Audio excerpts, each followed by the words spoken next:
Cavs owner Dan Gilbert, he wrote an open letter to the Cleveland, Ohio fans, and he called LeBron going to Miami, quote, a shameful display of selfishness and betrayal by one of our very own. And he said to the fans, quote, you simply don't deserve this kind of cowardly betrayal. What do you make of that? He said more than that. He said, is this the way that you raise your children?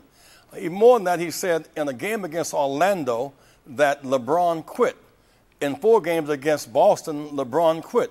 Quitting in a game which has an impact is a scandal. If LeBron did that, that's a scandal. He did not do it. And if he's accused of that, that is defamation of character. And so the owner has no proprietary rights beyond LeBron making a contract deal with him. And I think he's upset, Joe, for 2 reasons. One, besides the audacity of LeBron to make a decision and leave, but he's building a casino near the stadium. So LeBron will be pulling double duty of ballpark and stadium. And these 3 guys, Chris and LeBron and Dwayne, they did what owners do. They formed an organization, as it were, and created a whole new team dynamic. Those are the stars. Those are the 3 stars in Miami now, right? Okay. That's right. And so if I own your contract, I cover you. If I do not own your contract, I discredit you. And just as when players and coaches, if they overspeak about a referee, about his call, and they can be suspended or they can be fined. Yes. And then if an owner does this to a player and seeks to discredit him and the game, he should be apologized and be fined. Okay, let me get to something that you wrote about this Gilbert at the Cavs owner. You said he speaks as an owner of LeBron and not the owner of the Cleveland Cavaliers. Indeed. His feelings of betrayal personify a slave master mentality. He sees LeBron as a runaway slave. Do you think that's a little over the top, Jesse? No, this is an extension of our culture. You know, Kurt Flood was being asked to leave St. Louis and go to New York against his will. He said, I'm not a slave. He filed for free agency.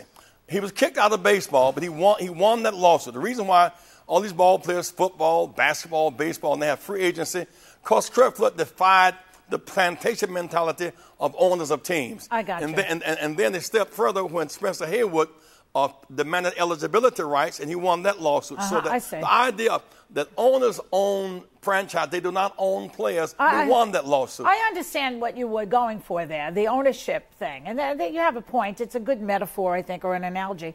But, I mean, Cleveland has paid LeBron over $60 million. So it's a little bit... You know, what do you make of that? Well, but you don't know how much money he made for Cleveland. And not only did he generate revenue, but he didn't leave his contract early. He worked out his contract deal. And the owner, not only did he own the team, he now owns a casino. He got that license because of LeBron's drawing place. He's with the double duty of the ball team and the casino. And so he feels a bit spurned. Yes. Okay, Mark, let me talk to you about the fact that the NBA is dominated by black players. We know that, right? And only one black majority owner, Michael Jordan. So what the Reverend is saying has some validity. I mean... Oh, absolutely. Yeah. First of all, the deck is stacked in favor of owners, number one. And number two, most of the owners are white and most of the players are black. There's something inherently exploitative about the relationship between owners and players in the NBA and in the NFL and every place else. And what you often see is fans and owners get outraged when players actually have the temerity to defend themselves and to act in their own best interest. People got mad at Terrell Owens, said he was crazy for not wanting to play out his contract and demand a higher contract. Yet NFL owners will cut you with a moment's notice. So there's always all this power on the side of owners, but not on the side of players. I don't see anything wrong with saying that Dan Gilbert acted as a slave owner. I don't think LeBron James is a slave. That not only understates how much power and money he has, it also is a disrespect to people who actually were slaves. But Reverend Jackson is absolutely right to say that. Well, he was using it as a metaphor. No, absolutely. And Dan Gilbert sounded like a spurned lover. He sounded like someone who felt like he owned LeBron. He was outraged that LeBron had the audacity to go somewhere else. I understand. I heard that, Jesse. Today, we called the Commissioner's office and spoke to the Players Association. Do you know what a scandal it is for a player to quit and therefore by accident shave points? That is an illegal. That's illegal. It's illicit. It's also a scandal.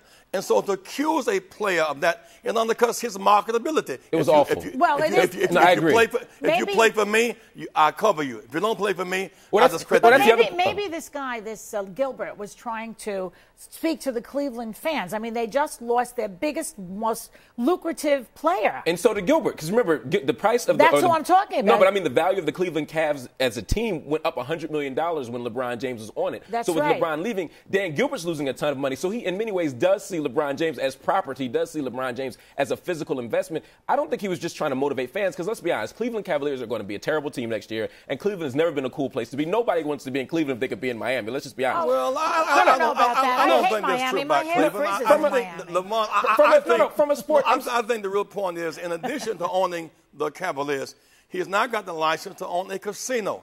You come to Cleveland to see LeBron. That's my point. That's my point. You get the double duty of the Cavaliers Stadium and the casino. He had a big deal going to LeBron. When LeBron went another way, he felt spurned. No, that's my point. There's a whole industry around LeBron James that's bigger than basketball, and that's what Gilbert is upset about, and that is where the ownership part of this comes in. I agree with you 100%. All right. And these three young men, the former deal is a real advancement in their mentality.